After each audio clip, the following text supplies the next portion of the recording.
Here we are at the NFL Report, Week 7, almost done. I'm Steve White, here with James Palmer. James, we were both at really good games yesterday. You had the Chiefs increasing their lead in the AFC West. I was at the Steelers-Rams game as they won that game. And JP, let's kind of bring, before we get started here, people into our world pre-game. Some of the conversations, some of the things we noticed when we're on the field hours before kickoff doing our job. I like that you said hours, Steve, because I believe I have arrived at Arrowhead on Sunday morning at about 7 a.m. for a 3:25 kickoff. Oh, people are crying tears for you, buddy. Boo-hoo.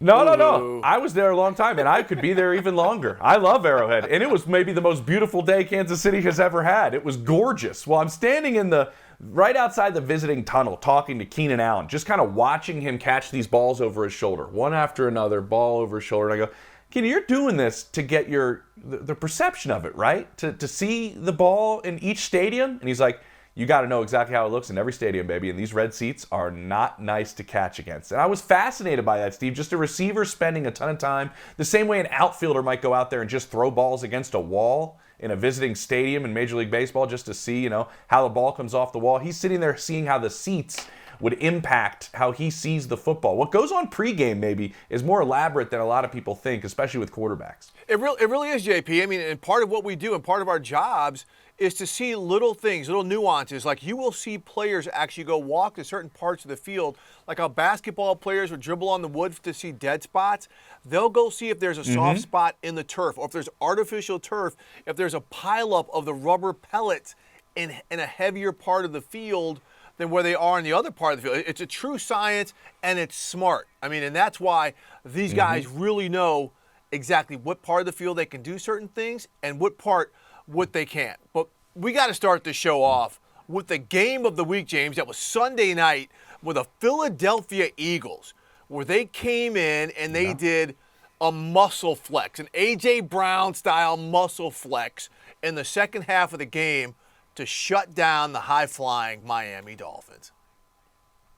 I'm not going to say A.J. Brown. They were in Kelly Green, so I'm going to say what? Jerome Brown, maybe? I'm going to say Reggie White. I'm going to say that type of physical flex up front as they were rocking the Kelly Greens from my childhood. You got to remember, Steve, that this Miami's Dolphins offense, obviously they were shorthanded a little bit on the offensive line. Jalen Waddle battled injuries throughout the game. But this is a group, let me look at this right now, coming into this game number 1 in points per game, total offense, passing offense, rushing offense, red zone offense, and Philly holds Miami to season lows in points, 17, total yards, passing yards, rushing yards, just 45, and time of possession. I was blown away by this defensive front of the Philadelphia Eagles and how they were able to manhandle that group up front. We've seen, really, we all talk about the explosive plays with Miami, but it's all predicated off of the run, right? That's exactly where they want to start this. And the way that they weren't just supposed to be physical on the inside with guys like Jordan Davis and Jalen Carter and the ageless Fletcher Cox, but the way guys like Hassan Reddick, Josh Sweat played on the outside because of that wide zone run game.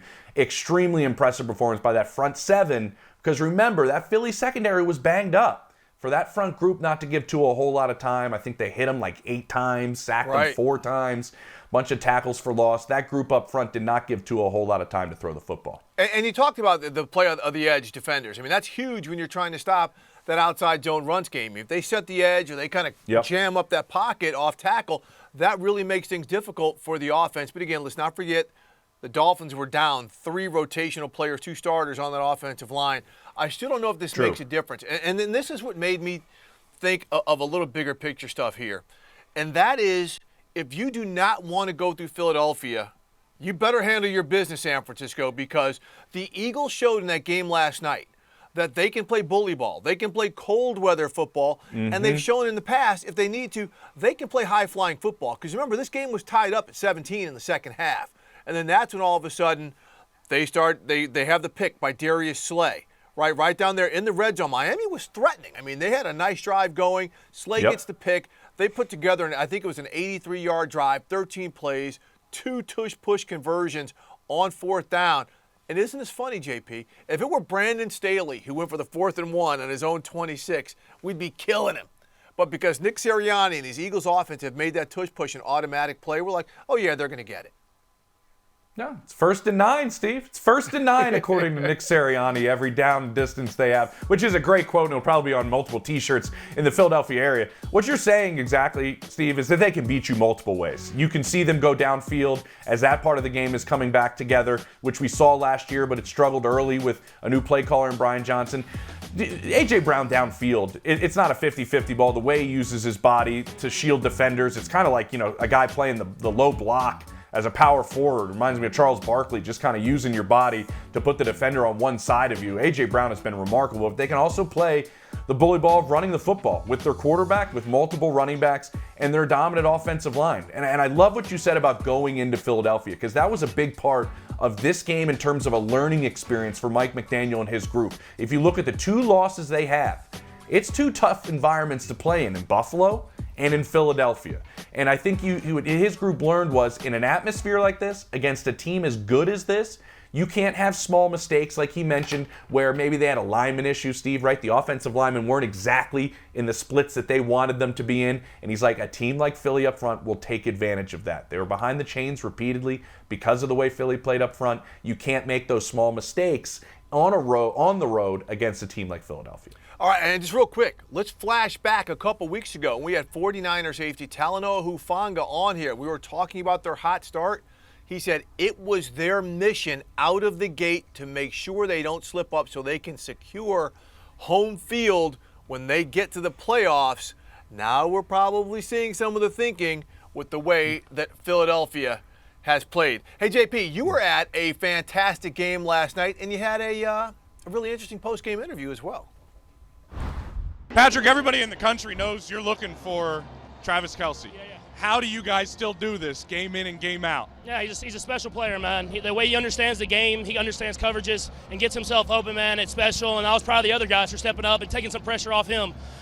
They did a good job of kind of helping going against him in the second half. Other guys stepped up, and we were able to find a way to get a win. You mentioned other guys stepping up. The first touchdown you have is to MVS. How are things coming with this wide receiver group? You feel like you're turning a corner in a sense? Yeah, I feel like we've gotten better and better. It hasn't been the typical Chiefs as far as offensively, but every week you can see us stepping in the positive direction. And so we want to keep getting better and better and play our best football at the end of the season. Well, we've always seen as Spags gets this defense getting better as the year goes on, but they've started out so hot. What's it like playing with the defense that you guys have right now? Yeah, it takes a lot of pressure off us. I mean, the way they're able to shut the door, that's a great offense. And they had a good first half, but the defense made adjustments, did a great job in the second half whenever we were struggling. And that's team football, man. And that's what you got to do in this league to get a win. All right, go enjoy it. I appreciate you. We cut off the bro hug. That's all right, Steve. But, Pat said it was always nice to give a nice little chat with James Palmer. This was the exact same score as the Eagles and the Dolphins. It was 31-17. And, Steve, you talked about playing at home. Is Patrick Mahomes ever going to play a road playoff game in his career? We'll find out, because he's yet to do it. And they're really off to a screaming start in the division, and we'll get to that. But what stands out to me is that second question right there. Because we know what Travis Kelce was able to do once again, going for a gazillion yards and having a million of them in the first half. And Patrick Mahomes and him working something together. But we've always been constantly talking about this wide receiver group and how are things coming.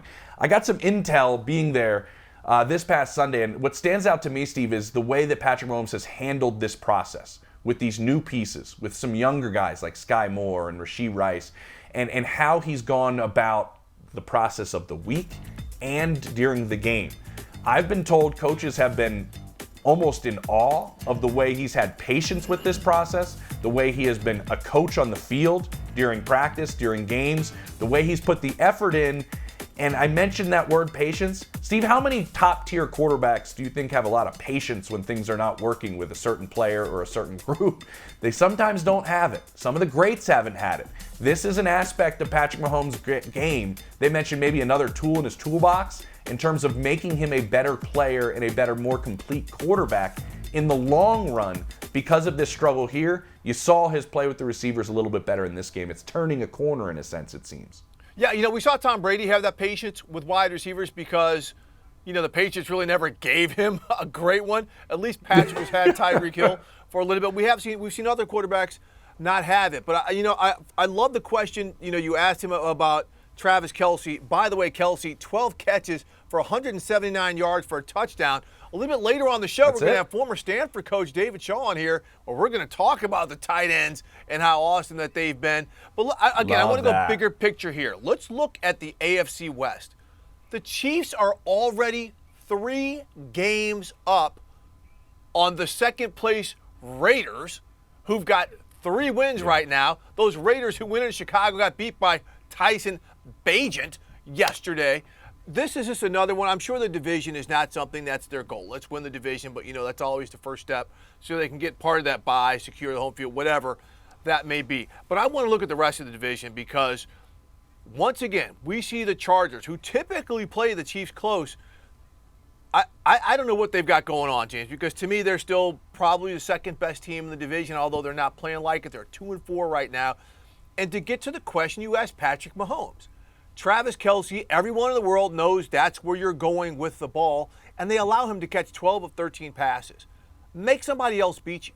And this is why Brandon Staley is now going to start here. If he thought he was on the hot seat with Sean Payton looking over his shoulder last year, right now, that side of the ball that's supposed to be his specialty, where they put all this money and it is not working, especially with an example like this is really going to bring the pressure.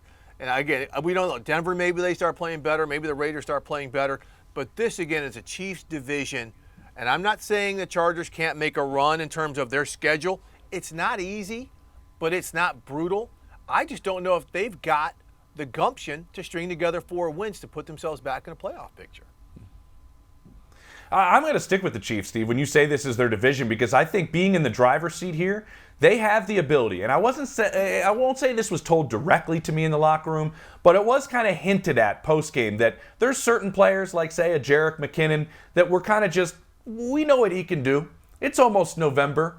It's almost December. We'll start firing Jet up a little bit. They have that luxury, no lie, because of the spot they're in right now, because of the depth they have on both sides of the ball. I think the number of skill guys they have multiple running backs with Clyde Edwards-Helaire, Isaiah Pacheco. They're running the ball more than they have in years past. And then on the defensive side of the ball, they are deeper as well. And the massive injury that happened in that game Sunday night to their middle linebacker, Nick Bolton, he dislocates his wrist. Ooh. He's going to need surgery, to my understanding, going to be out several weeks. We know what Spags puts on the middle linebacker, right, in this system, Steve.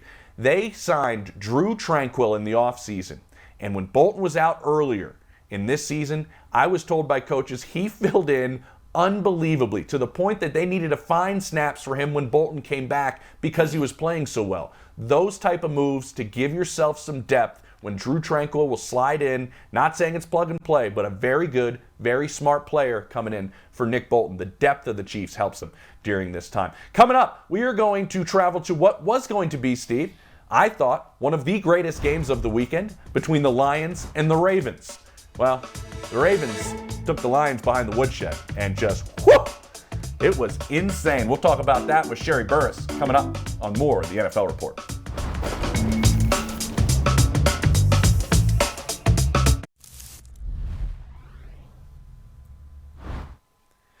Welcome back to the NFL Report. James Palmer, Steve Weich with you. We're joined by Sherry Burris, who was at what I thought, Sherry, was going to be the game of the weekend. The Baltimore Ravens hosting the Detroit Lions, but what happened? The Ravens won the toss. They decided to take the football. Strange, yes, but they score on their opening drive. That's all the points they need because they won 38-6.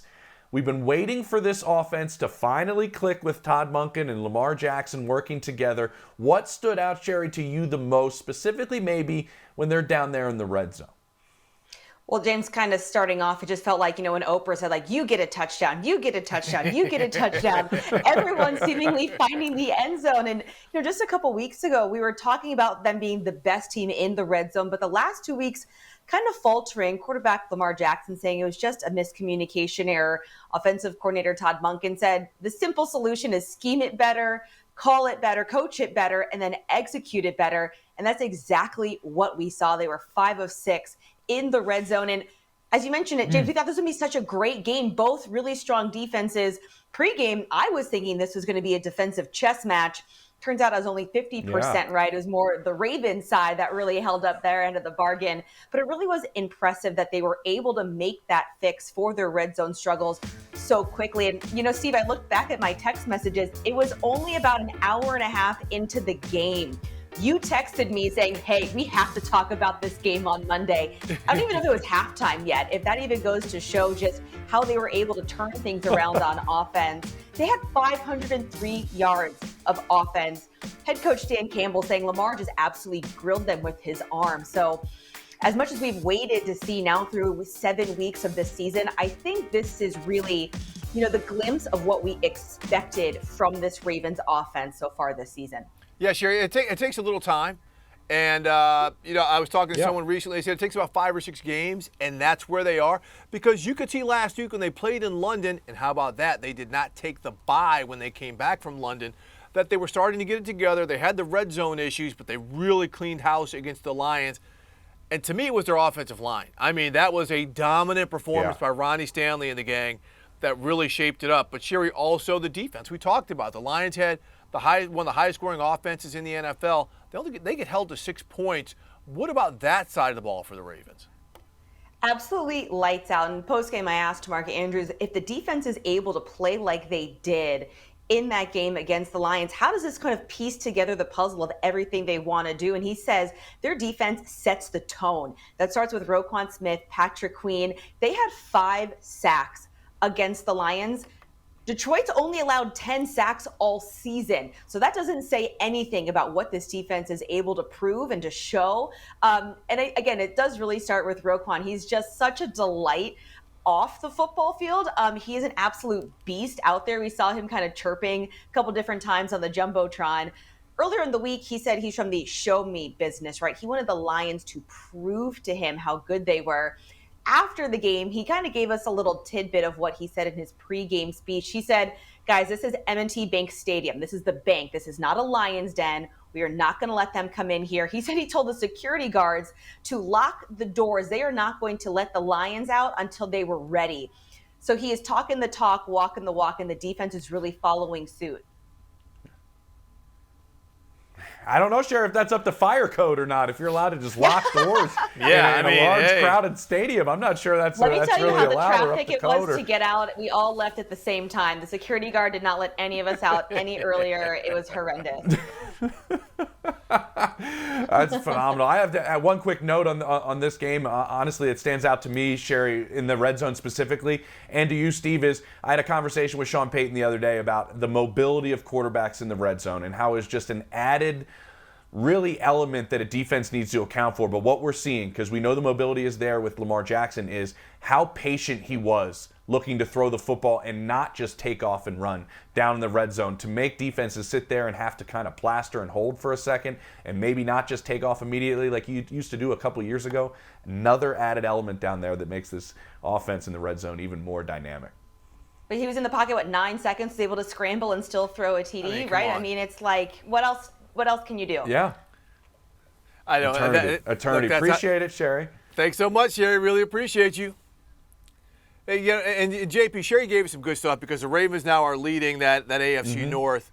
And I was at the game with the Rams and the Steelers. And the Steelers now 4-2. Remember, the Steelers and Kenny Pickett came back and beat the Ravens a couple weeks ago. Yeah. Kenny Pickett, as we have said before, is that guy in the fourth quarter. I know when he went for it on fourth down late in the game to close it out, the measurement might have favored the Steelers right there for what they did on the review. But that doesn't deny what happened with the Steelers in the fourth quarter. Here's Kenny Pickett, 7 of 7 for 138 yards in the fourth quarter. He had only completed 10 passes before that. And the way that they operated with the way he played, they were able to run the ball, sustain some drives, keep the ball away from the Rams. And JP, when the Rams did have it, it was TJ Watt who did a number to help slow the Rams down. But besides the Steelers staying in contention with that victory, the rest of the division is right there because the Browns won and the Bengals had a bye. JP, not a losing record. So what about this overall division? When you see the way the Ravens are playing right now, the Steelers look like they are only getting better with Deontay Johnson coming in at wide receiver. The Browns found a way with P.J. Walker, and now the Bengals have had an extra week for Joey B to get healthy. It's remarkable to look at this right now and say, we know what the Browns are. They're a very good team. We know what the Bengals are, a very good team. And that the Steelers are right now currently second in the division, and they're the only team, Steve, that has yet to lose within this division. They are 2-0 in the AFC North, and everybody else has a loss, which I find very interesting. What I'm curious about, and we'll get to this in just a little bit with our man Jeff Chadilla, in terms of the confidence he has with a variety of teams in the NFL. He has confidence in a lot of teams in this division. I'm curious, when you mentioned that fourth quarter, I'm impressed by Kenny Pickett, but the three other quarters, you can't have sustained success throughout a season by playing a quarter of a game. I'm impressed by it. I'd like to see them use both running backs a little bit more. What's that? Hold up. The Steelers did this all through Ben Roethlisberger's career, JP. Ben Roethlisberger would look very ordinary for 3 quarters, and they would find a way to stay close, and then he was one of the best clutch quarterbacks in the NFL, which is why he's knocking on the door to Canton, because of what he did. And what Kenny Pickett is doing right now is very much in line with what Roethlisberger did. Listen, I don't think anybody in Pittsburgh is going to argue with you if you're going to say Kenny Pickett's going to turn out to be Ben Roethlisberger. I don't think anybody's going to be upset. I didn't say that. If that's what ends up happening with Kenny Pickett. But listen, what I do like about it, Steve, is what does Kenny Pickett in the fourth quarter kind of show you? It's a little bit of what Mike Tomlin builds with this team, right? Yeah. It's a little bit of how he plays this physical style of football. A lot of ugly wins come out of Pittsburgh, but what are they anyway? They're wins. And I think actually this is kind of the build of Kenny Pickett in a sense, kind of his, the way he is wired in a sense. Put the other 3 quarters together, and then you might have something offensively, but I think this defense is still playing really well in Pittsburgh. And I think ugly wins are wins, Steve, and that's the way Mike Tomlin does. He wins. 5 career comebacks in 18 starts for Kenny Pickett. He has got 6 fourth quarter comebacks in his 11 wins. You tell me he's not going to be the next Ben Roethlisberger. Wait, that's for a later day, because coming back, we have a special guest to join us.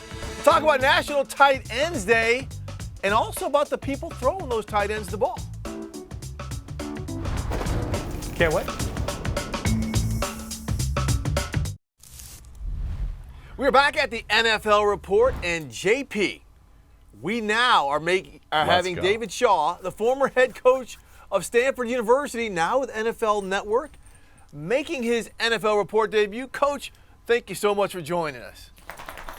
Glad y'all have me, and I'm ready to go. Well, here's what we're going to start with. I mean, as if you didn't know, we only hyped it up for like a week or so. It was National Tight Ends Day on Sunday, and so many of them showed out. We had Travis Kelce, we had Dallas Goedert, even Mike Gesicki catches the winning touchdown for the New England Patriots. So let's focus on the position, because the tight end has become a focal point in the NFL, kind of an unguardable chess piece. As somebody who loved tight ends at Stanford, what have you seen with the evolution of the position, or maybe even the player who plays the position? Yeah, I mean, this goes back years, of course, from Gronk, even Tony Gonzalez before that. You're looking for a difference maker. And us at Stanford University, of course, we see ourselves as tight end U, with guys like Zach Ertz and Kobe Fleener and Austin Hooper and Dalton Schultz has been to Pro Bowls. We're looking for guys that are difference makers, guys that play basketball and have great body control. Big bodies, but they can control their bodies. Can they jump? Can they change direction? Can they go up and get rebounds? Can they defend? We're looking for guys that are recruited as defensive ends also. They've got that toughness, that grip, that physical play, can play at the line of scrimmage. But as you're looking at Travis Kelce, you're looking for a guy that can maneuver in space. Can he get separation away from a defender? Can he find that hole?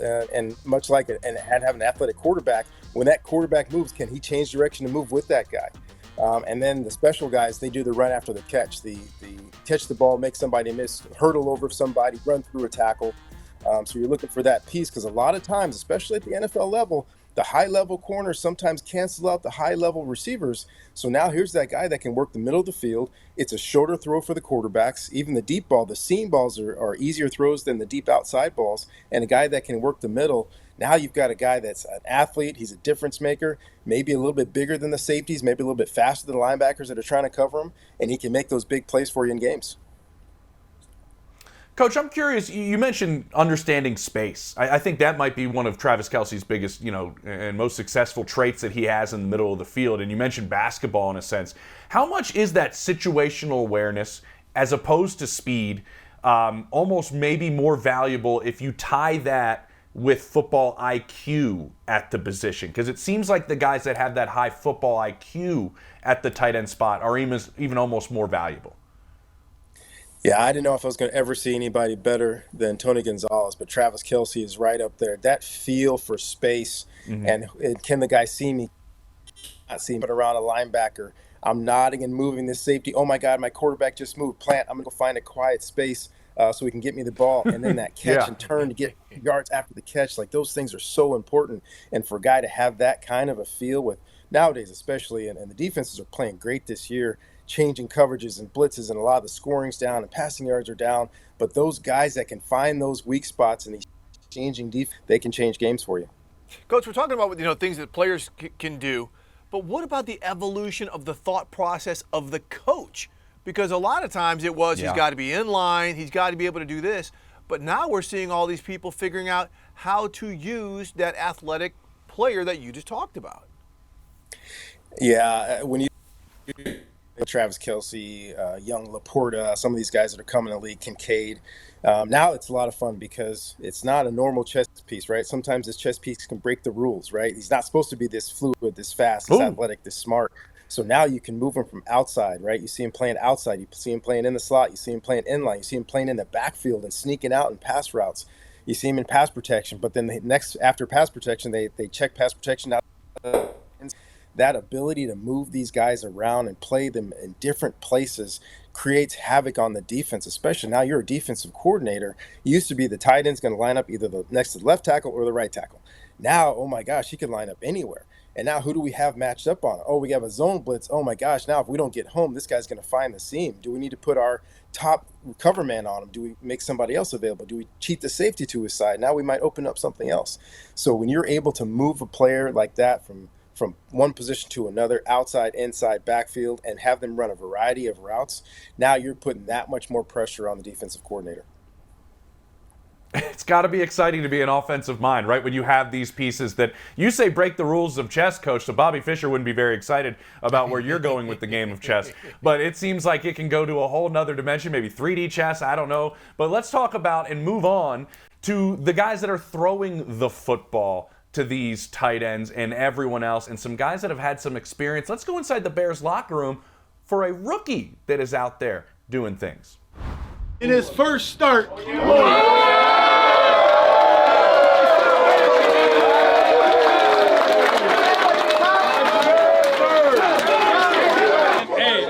Hey, y'all had my back from the jump, man. You know, we had adversity last week, Justin going down, and right from the get, y'all had my back. So I couldn't appreciate y'all anymore. Couldn't have did that without y'all today, and glad we go out there and get a good one. That is Tyson Bagent from the Bears locker room, the rookie Division II quarterback. And Coach, what do you see when you see a guy come in from the background that Tyson has, and maybe some of these other young quarterbacks that are having early success? There's something that's a parallel in your mind, and that's reps, starts. How much is that weighing into early success in young quarterbacks? No question about it. For me, it's first and foremost ability. You have to have the ability, but then the number of reps and production with those reps, right? When you can see that, and this guy, I mean, what did he throw for? A ton of yards, a ton of touchdowns, had a ton of plays. He made mistakes. He learned from them. He's seen every coverage.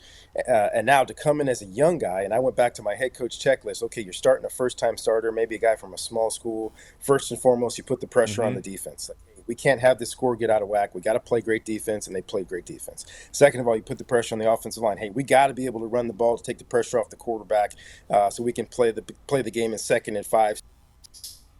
And third, you put the pass catchers. Hey, running backs, make plays for this guy. Don't put the game on his hands. Let's put the game on your hands. And you saw that happen. So now you go back and you watch the game like I did again last night. And this young man was playing in rhythm. He was quick. He was athletic. He was smart. But even more than that, you saw him get in and out of the huddle. There were no delay of game penalties. You saw him do the ball handling, right? The fly sweep. The backup quarterback gets no reps in the NFL, right? The backup quarterback gets no reps in the NFL. And this guy handled the huddle. He handled all the motions, all the fly sweeps, handled all that stuff really well. And then what did he do? He used all that experience from college, no matter what level, all that experience. He went from 1 to 2 to check down, like his first play. His first pass play, 1, 2, check down. The ball was quick. It was athletic. It was out of his hands. The ball was dropped, but at the same time, he got the ball out of his hands. And then you saw him move the pocket. You saw him escape the pocket. So that pocket awareness, that pocket feel, and the athletic ability to get out and still make plays down the field. I think he threw 4 or 5 balls on the run yesterday. And they were beautiful passes, perfectly thrown. So he's got the accuracy. He's got the feel. And his teammates came up and played big for him as well. Yeah, Coach, and this is going to be interesting to me now to see how evaluators look at guys like Bagent, like Brock Purdy, right, who've had that experience, who've had success at whatever level that they play at, right, and see where they draft him and how comfortable they feel, because the Bears felt comfortable enough to make him their number 2 quarterback and to start him in a circumstance like this. But then there's also the quarterback with experience at the big programs. Like we're seeing C.J. Stroud do his thing. When you look at somebody who has all of the check marks you said, but also plays in front of 80,000, there's James. He's a Buckeye coach. When you see C.J. Stroud and the success he's having this year with the things you just talked about, how do you think that translates to the NFL game?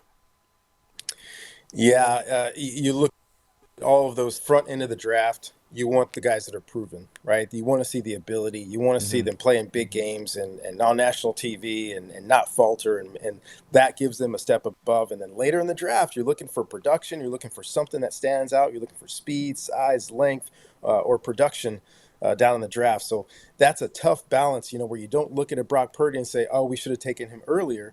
No, it makes sense. It makes sense why he was taken later. It makes sense why Bagent, like everyone was this past week, was looking at how to pronounce his name. Like, who's this guy? Where's he from? How do we pronounce his name? Right?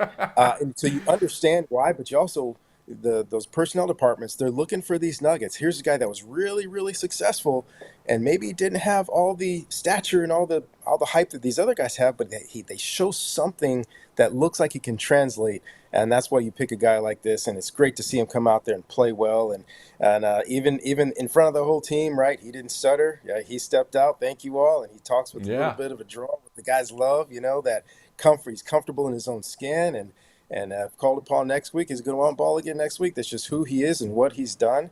But as much as anything, though, the defense kept the score. They play with the league most of the game. The defense didn't let it get out of whack, and that's the tough part for a young guy that's coming in now. Oh my gosh, first half next week, is he going to be down 14? Do we have to bring him back? That's the next stage. But for a guy to come in, be efficient, run the show, make the passes, make the checks, he checked all the boxes this past week, and proud of that young man. Coach, I have one more real quick on these young quarterbacks, and you mentioned it earlier in terms of pocket awareness and feel inside the pocket. We've seen Kenny Pickett maybe struggle with this a little bit in his young career. In your mind, with these guys that have played a lot of snaps at the collegiate level, when they come into the NFL, is that something that you just have from reps, or you just have it as an innate ability? Developing it at the NFL level, is that tougher than if you didn't establish it at the collegiate level because so much is played off script? And this is not a cop. It's much better to find it than to train it, right? You want to look for it when you're watching film. You want to see this guy have a feel. I'll go back to this. When I became a coach, the guy I would meet with every offseason was my old coach, Bill Walsh, right? The master, the genius. And Bill would quiz me, like, what are you looking for in quarterbacks? I give him this long list. And all those are secondary to instincts, right? All those things you wrote down, they're all great, but they're secondary. The guy has to have them. He has to have instincts, and it's hard to measure it, but that's what you're looking for. My quarterback checklist I used to have when I was with the Baltimore Ravens and Oakland Raiders and I was in the NFL, that was one of those things, like pocket feel. I want to see him operate in a clean pocket. Does he still get the ball out on time? Operate in a dirty pocket? Can he find the quiet spot? Can he push up and keep his eyes down the field? Does he run too early? Does he bail too early? Will he stand in there? Will he stand there and take a hit to make the big throw? Or will he push up in the pocket and get us 5 yards and get down and protect himself? So those are things that you're looking for. And watching the game with the Bears just yesterday was outstanding to see this young man push up in the pocket, keep his eyes downfield, make a couple plays, escape the pocket to the outside, keeping the ball in a throwing position and get rid of the ball and throwing in a great location where it was safe, where only our guy gets it and the other team doesn't have a chance. And then when it's time to run, get as much as you can and get down and protect yourself so you can play the next play. So, like I said, he did everything that you needed to, and we saw what Bill Walsh would say, instincts and feel. We saw that when he played yesterday. Coach David Shaw. I mean, awesome. this is why we have to have you back on the show. I mean, you just dropped so much knowledge. You're going to help our listeners and viewers out so much. Thank you so much. One last thing, though, you have to require of any quarterback you get in the future. Like Tyson Badgett, you have to cock your hat to the side when you do your post-game interview like he did with Laura Oakman. David Shaw, thank you so much. And when we come back here at the NFL Report, we're going to have Jeff Shadia with his first read column and more.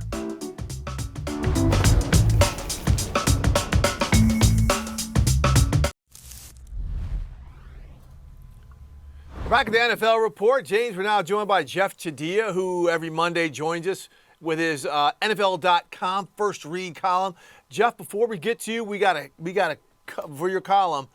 We just learned that the Philadelphia Eagles have acquired in a trade Tennessee Titans safety Kevin Byard, one of the best safeties in the NFL over the past 6 or 7 seasons. What about Howie Roseman making this type of move at this juncture of the season? Hey, strong move. I guess he's not slowing down after all the moves he made last year. And, what's crazy about this move is that when I saw the Eagles play the Rams a couple weeks ago, talking to some people in their front office, they were really concerned about that secondary, how it was playing. They know Bradbury and Darius Slay at corner are solid, but losing Avonte Maddox was a big hit. And everybody talked about how much they missed C.J. Gardner-Johnson at safety. And so going out and getting a guy like Byard, who to me is a top 3 safety in this league, certainly a ball hawk, a great tackler, a guy who can blitz, who can do a number of things for you. Get richer, man. It's a great move for the Eagles. Yeah, there's also talk that there was another safety that was potentially available in Justin Simmons that knows this system, his time in Denver with this Sean Desai type system, that he would have been a fit, but they go and get Kevin Byard. And I think back to 2 weeks ago, guys, when they finished that loss against the Jets with, let me put my pen down, one starter in their secondary still on the field at the end of that game. That's how many injuries they sustained in their secondary with guys that had gone down. And remember, they have a young safety duo, and Reed Blankenship, who was an undrafted guy, if I'm recalling that correctly, who's really worked his way up, and they like a lot. Sidney Brown's played back there. Remember, they went and got Bradley Roby as a nickel just a couple weeks ago. That shows you where things were looking in this secondary. And now to get a player of that caliber that has the ability, Steve, to be a ball hawk, that has had a number of interceptions over his career, some of the most among pretty much all players. I think since 2017, Xavier Howard might be the only one with more. And then you pair him with the defensive front that they have in Philadelphia. Yeah, when you think about the Eagles and Titans making a trade, I think the last one really worked out for Philly, that being A.J. Brown coming over. Real quick, Jeff. Yeah. What does this tell you that Rand Carthon, the general manager, and the Titans are doing if they're selling off somebody like Kevin Byard? Oh, it's garage sale is coming. You guys see Ryan Tannehill's probably leaving town. Nobody's bolted down right now, except for maybe Jeffrey Simmons. Like everybody else in there, they got to start restocking the shelves, man. I mean, to compete in the AFC with what they have, they need a little more on that roster. So I understand exactly what he's trying to do. All right, let's get to your column a little bit, Jeff. You're talking about most trustworthy teams as we're through 7 weeks. And I'm fascinated by the team that you have as the, I believe, 4th most trusted team that got their doors blown off this past Sunday. You are very confident in the Detroit Lions. Tell me this. I don't take one loss too seriously at any point in the season. And this was just one of those games where the Baltimore Ravens were on their A game and the Lions were on their F game. And it happens sometimes. They got caught off guard. But you look at the way the Lions play football, I very much trust the way they're built. Strong defensive line, strong offensive line. Jared Goff has been playing like an MVP quarterback. For me, what was more surprising in this game is we finally got to see what Baltimore could be with that new look offense. And I think everybody was kind of waiting to see if that was going to happen.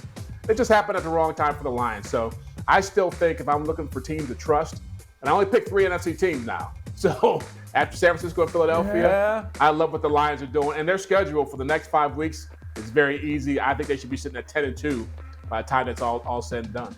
Yeah, and their division, they're running away with the division as well. And by the way, the Ravens are one of the teams you have on your list as a team you trust.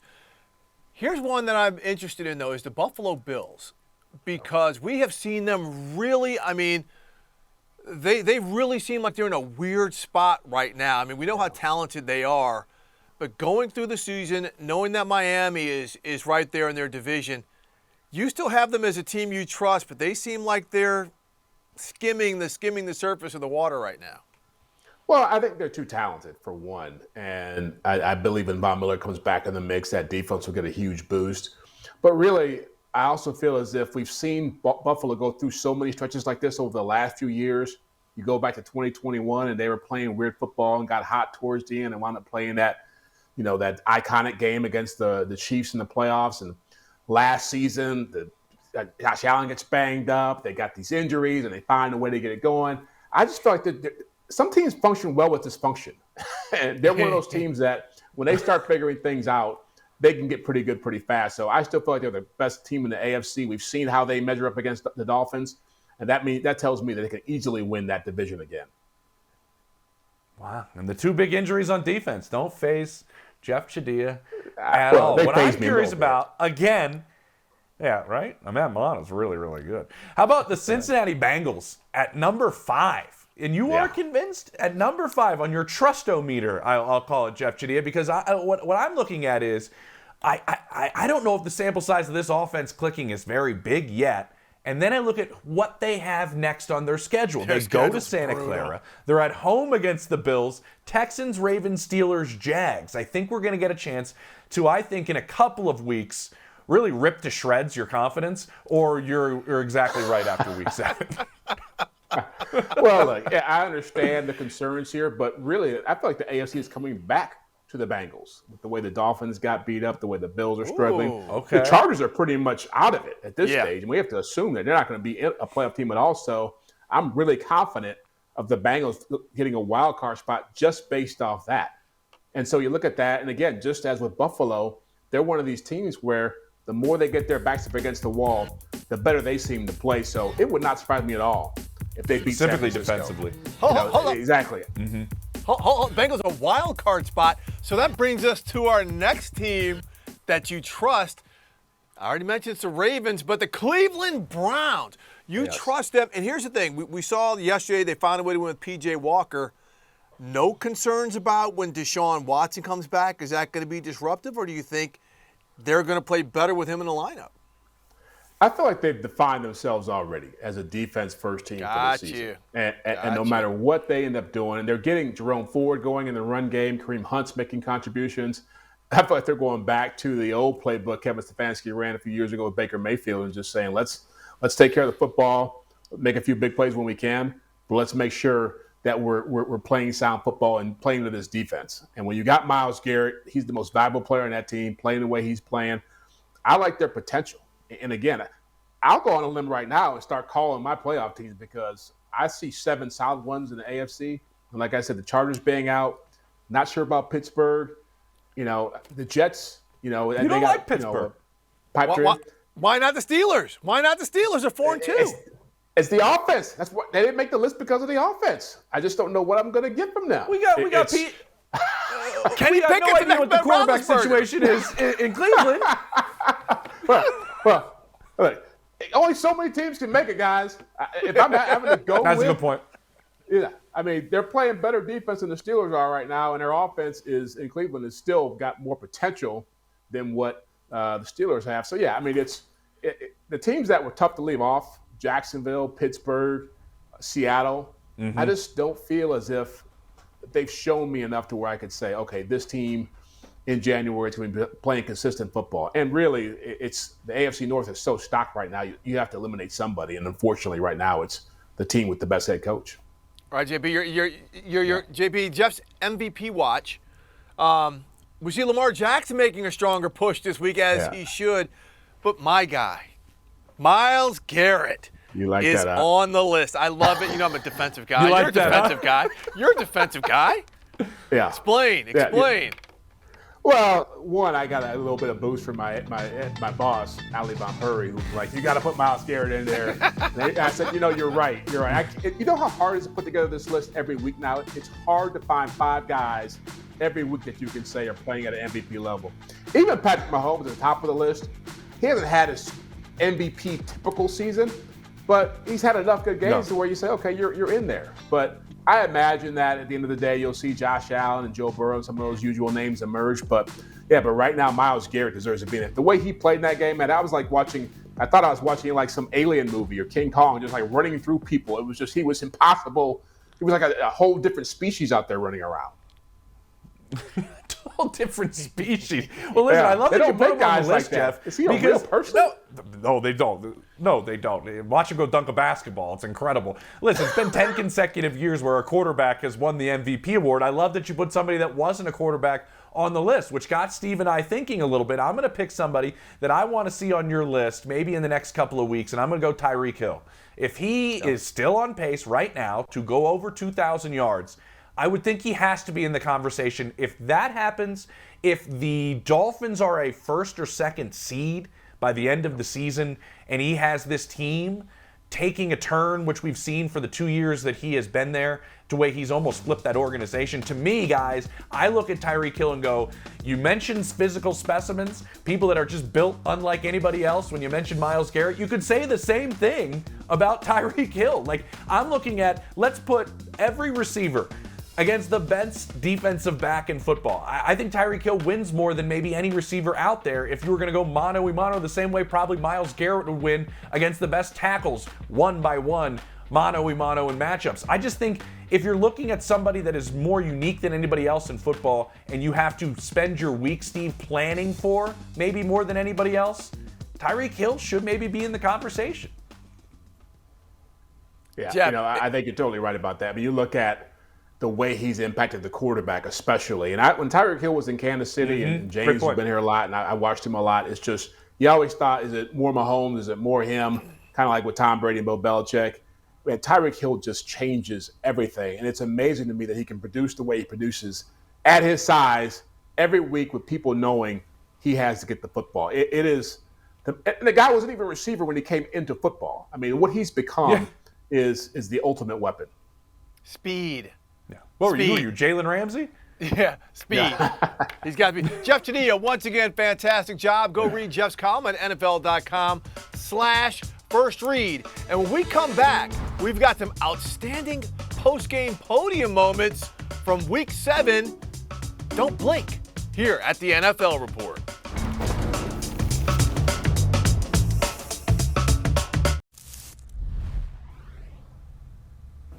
It's 1st and 9 every down. Every first down is 1st and 9. Knowing that if you get the fourth and 1, a lot of faith in that play. Because you've seen it, right? You've seen it across the league that people can't do it like we can do it. They can't do it like we can do it. And so I'm making my plug right there, like, don't ban this play. Like, if everyone could do it, everybody would. Where's the camera? If everybody could do it, everybody would do it. Steve, that's Nick Sirianni, the Eagles head coach, or he could be essentially one of my friends at the corner bar in South Philly, because that's exactly who he looks like, is every single guy in Philadelphia. I don't know if there's a head coach that resembles the city that they coach in more than Nick Sirianni. I think he almost embraces who he is. He embraces that other teams don't care for him sometimes. And I think 1st and 9 is going to be on a lot of T-shirts, as I brought up South Philadelphia, on a lot of T-shirts on those streets right outside Lincoln Financial Field. He is, honestly, everything that city embodies. They love when outside cities hate them, and Nick Sirianni embraces that. And that clip right there was exactly what you've seen if somebody from Channel 6 is standing talking to a streetwalker after a series of games down in South Philadelphia, whether it's a Phillies game or an Eagles game. Bro, I don't even know what to say right there. Talking to a streetwalker? You mean somebody walking down the street, James. We'll rephrase your verbiage. That's what I meant. Yes, we'll rephrase your verbiage. That's what I meant. We're talking about somebody who represents a city, even though he is from the 757, from the Tidewater area of Virginia. That's Mike Tomlin, who after the game yesterday against the Rams, and the Steelers beat the Rams, his team had a couple personal foul, taunting penalties, things like that put it in bad position. And when he was asked about this during his postgame, he said, well, we don't like it, but I would much rather have to tell them whoa, than sick 'em. In other words, I would rather ask for forgiveness than permission. Quickly, JP, we also found out that the Dolphins are going to be doing an in-season Hard Knocks on HBO. They're rolling right now. You just talked about Tyreek Hill. We're talking about coaches. You think Mike McDaniel might have some great moments in there? We're pushing that Mike McDaniel button over and over again as a league, man. It is just solid gold. And keep going to that well as frequently as you can. Mike McDaniel is pure gold, whether they win, whether they lose, and now I can't wait to see him day in and day out during the week. This has been the NFL Report. On a Monday, we have a monster show, just hinting at it, on Thursday coming up this week. Steve White, James Palmer for the NFL Report.